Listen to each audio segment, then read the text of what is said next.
Sebagai negara demokrasi terbesar ketiga di dunia, Indonesia akan melaksanakan pemilihan umum legislatif dan pemilihan presiden di tahun 2024. Pemilu merupakan sarana pelaksanaan kedaulatan rakyat secara langsung, umum, bebas, rahasia, jujur, dan adil dalam negara kesatuan Indonesia berdasarkan Pancasila dan Undang-Undang Dasar Negara Republik Indonesia 1945. Polri sebagai lembaga negara yang bertanggung jawab dalam bidang keamanan dalam negeri dan terciptanya Harkamtipmas siap mengawal pesta demokrasi Indonesia dengan strategi pengamanan yang komprehensif. Untuk mengantisipasi berbagai jenis gangguan di tahun politik, Polri menggelar Apel Kepala Satuan Wilayah atau Apel Kasatwil 2023 dengan tema Penguatan Kepemimpinan Polri yang Presisi guna mengamankan tahapan pemilu dan agenda nasional 2024 dalam rangka mewujudkan Indonesia maju. Pengamanan tahapan pemilu yang dilaksanakan Polri terwujud melalui operasi Mantap Brata selama 222 hari, terhitung mulai tanggal 19 Oktober 2023 hingga 20 Oktober 2024. Lebih dari 261.000 personel diterjunkan dalam operasi ini, mulai dari tingkat Mabes Polri hingga Polda jajaran. Sesuai pesan Presiden Joko Widodo, Polri terus menjaga netralitas dalam pelaksanaan pengamanan pemilu 2024. Tidak ada. Saya kira TNI Polri sudah tahu apa yang harus dikerjakan. Yang paling penting menjaga kondusivitas di tahun politik dan tidak terlibat dalam politik praktis. Polri mengemban tugas yang kompleks dan penuh tantangan dalam menjaga keamanan pelaksanaan pemilu. Polri memetakan 12 wilayah hukum yang menjadi prioritas 1 kerawanan gangguan pada pemilu 2024 dan 22 daerah dengan prioritas 2.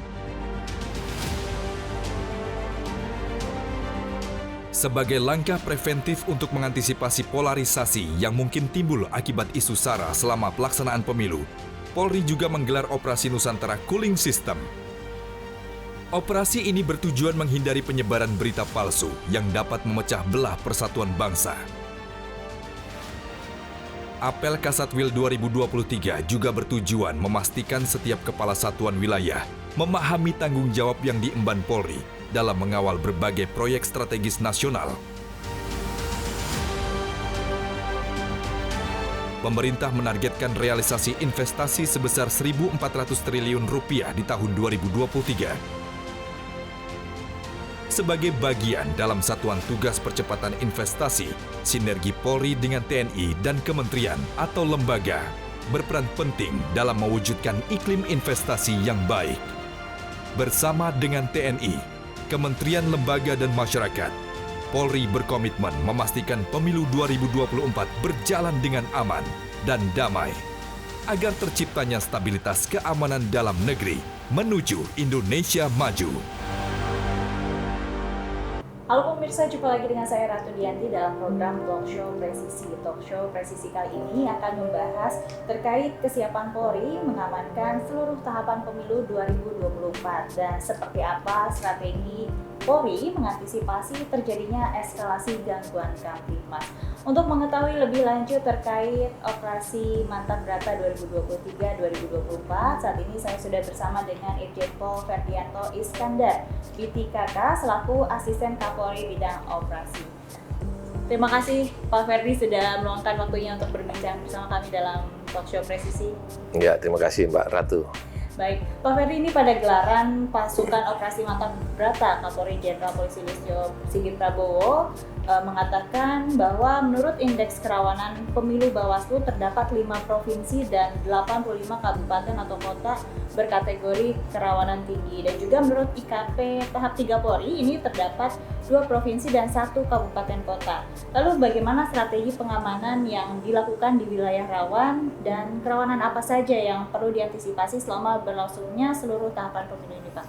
Baik Mbak Ratu, jadi strategi Polri dalam melaksanakan pemilihan presiden, wakil presiden, dan pemilihan legislatif tahun 2023-2024 ini tidak terlepas dari tugas pokok Polri yang tertuang dalam pasal 13 Undang-Undang Nomor 2 Tahun 2002 tentang kepolisian, di mana di situ tugas pokok Polri adalah sebagai memelihara keamanan dan ketertiban masyarakat, memberikan perlindungan, pengayoman, dan pelayanan, serta melaksanakan penegakan hukum.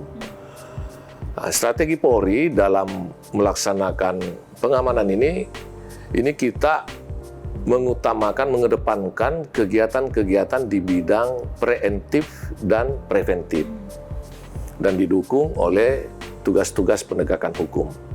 Artinya, penegakan hukum adalah jalan terakhir untuk melaksanakan tindakan apabila terjadi sesuatu. Dalam operasi Mantap Berata ini, kita juga melapis dengan kegiatan Nusantara Calling System. Jadi ada 3 operasi sekaligus kita laksanakan dalam operasi Mantap Berata ini.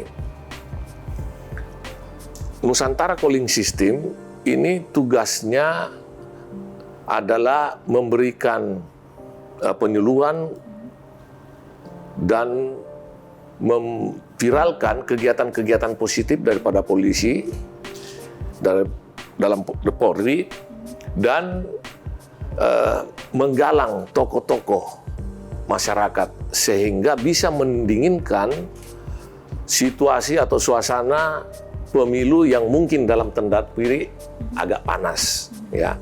Jadi kalau misalkan dalam mesin kendaraan ini sebagai karburatornya, radiatornya, ya, radiator pendingin suasana, sehingga tidak meledak, ya, atau terbakar, ya. Karena memang kita ketahui bahwa pemilu ini memang akan terjadi persaingan dan kompetisi yang sangat ketat. Yang ketiga adalah kita juga siapkan operasi kontingensi apabila situasi berkembang menjadi konflik, ya. Itu kita siapkan operasi kontingensi. Di Polisi kita kenal dengan operasi Aman Nusa 1, Aman Nusa 2, dan Aman Nusa 3. Aman Nusa 1 ini berkaitan dengan konflik sosial, ya, konflik sosial. Kemudian Aman Nusa 2 tentang bencana alam.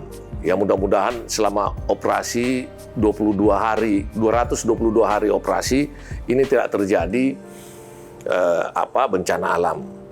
Tapi itu juga kita sudah siapkan. Kemudian ada Aman Nusa 3 tentang terorisme.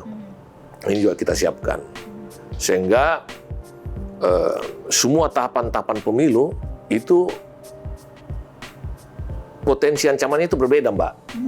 Nah, potensi ancaman berbeda. Inilah kita akan hadapin sehingga semua tahapan pemilu mulai dari kemarin untuk Pilpres, ya, Mbak.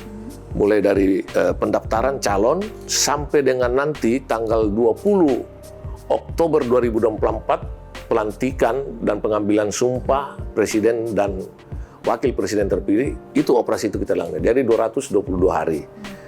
Nah, ini mudah-mudahan tahapan-tahapan ini kita bisa lalui dengan baik.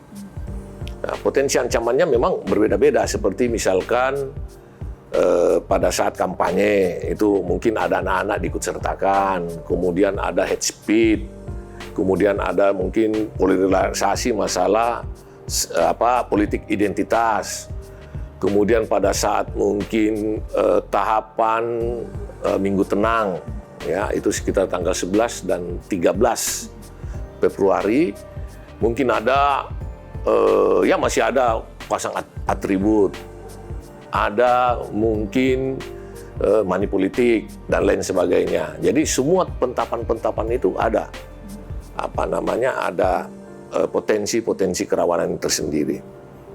Termasuk pada saat pencoblosan, ya, ada DPT ganda, ada mungkin dia mau melaksanakan pencoblosan tapi dia hanya berdasarkan dengan KTP, dia tidak terdaftar di DPT tapi dia memaksakan. Ini semua kerawanan-kerawanan ini kita antisipasi dengan strateginya yang kita buat. Ada operasi Mantap Berata, ada operasi Nusantara Calling System, dan operasi kontingensi itu. Dari seluruh tahapan operasi atau tahapan pemilu 2024 ini, itu artinya melibatkan begitu banyak personel, begitu ya, Pak? Yeah. Lalu berapa pelibatan personel dalam operasi Mantap Brata 2023-2024 ini dan terdiri dari satgas apa saja, Pak? Ya, jadi kembali lagi untuk pelibatan personil itu setiap tahapannya juga berbeda, Mbak. Kalau misalkan saya sampaikan tadi mungkin pendaftaran, mungkin konsentrasinya di KPU pusat. Kalau di daerah mungkin masih kurang. Nah, jadi kita sesuaikan dengan ancaman. Ancaman itulah kita siapkan kekuatan personil yang cukup. Nah, tapi nanti puncaknya itu pada saat pencoblosan, karena itu ada pola pengamanan kita di TPS. Nah, pada saat pencoblosan itu 23 kekuatan, jadi kurang lebih sekitar 290.000 personil kita libatkan seluruh Indonesia. Itu, Mbak. Kemudian Satgas yang terlibat dalam operasi Mantap Brata ini berbeda-beda, karena kita dalam operasi Mantap Brata ini ada Satgas Pus, ya, operasi pusat, itu Kaopsnya itu adalah Bapak Kabal Harkam.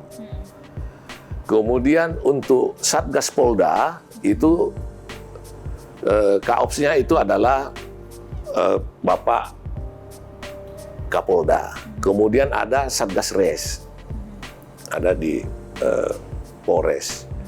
Jadi ini juga berbeda-beda. Kalau Satgas kita di pusat itu ada 9 Satgas. Mulai dari Satgas Preventif, itu di bawah Kakor Binmas, kemudian itu terdiri dari beberapa sub-Satgas, kemudian ada Satgas Preventif, ada Satgas Tindak, ada Satgas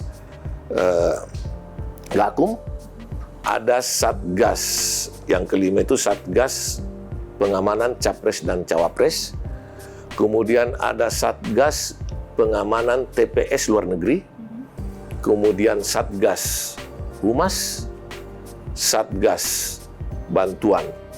Ya. Jadi ada 9 Satgas. Setiap tahapan pemilu ini Satgasnya berbeda-beda ya, Pak ya? Iya, berbeda-beda. Dengan Satgasnya masing-masing dan juga tahapan pemilu. Tadi Anda juga katakan bahwa puncaknya pesta demokrasi ini adalah pada saat hari H pencoblosan, gitu ya. Lalu seperti apa pola pengamanan TPS pada operasi Mantap Brata pada hari H? Jadi kita sudah susun, Mbak. Nanti sesuai juga dengan IPKP yang sudah dibuat oleh Mbak Intelkam itu. Jadi pola pengamanan kita anggap semua TPS itu kalau dulu namanya aman, sekarang tidak aman, tapi rawan. Nah, sehingga memang kita harus antisipasi. Jadi ada pola aman, pola rawan, ya, karena tidak aman semuanya, itu pola rawan, kurang rawan, dan sangat rawan. Jadi ada 3 klasifikasi untuk pengamanan kita. Pola rawan ini kita karena setiap personil itu harus body system. Ya, jadi selalu harus ada 2 personil bergandengan.